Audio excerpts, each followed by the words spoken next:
Alden, it's your update. Yan, may nagpa-picture pa nga kay Alden. Yan, morning ride ni Alden dyan sa Antipolo Rizal. Yan, spotted si Alden. Yan, habang nagbabike. Yan, o. Galing pa yan ng kagabi sa award side ng PMPC. Grabe si Alden, eh. Yan, o. May nakakita kay Alden. Yan, nagbabike. Solid.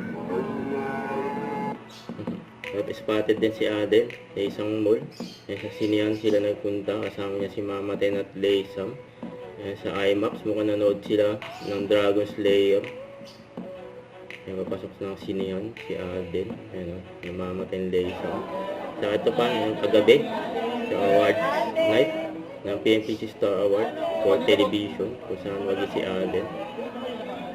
Bilang best singer and performance by an actor. Ganap niya sa magpakailanman. Lahat ng tanyag na artista ay nagdaan sa kanya. Bukod sa telebisyon, pinasok niya rin ang friendly talaga si Alden, eh. Patuloy pa rin siya nagbibigay inspirasyon at nagtuturo sa bagong henerasyon ng mga mananayaw at performers. Her passion for dance remains as vibrant as ever. Proving that true artistry knows no bounds. Tunay ng unique at iconic ang nag-iisang Pinibining Jeline Eugenio. Mula pa rin hanggang gulo kapag pinag-usapan ng longest running girl. Dahil yan ang mga side view pa lang, gawa ko ni Alden. Si Mama Ten. Nagpasa na ako eh. Maraming salamat at sana marami pang mga bata ngayon na magbigay ng service to the country.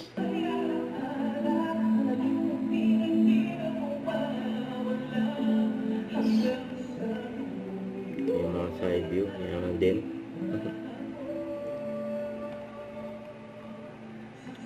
Seryoso yan si Alden. And after ng event, palis na si Alden.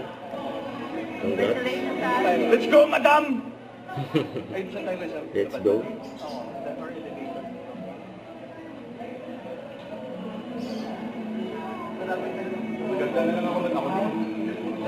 Si Rochelle. Habang naglalakad po Nang punta si Alden, eh. Nusundan siya, eh. Salamat. Good night. Yan. Love you.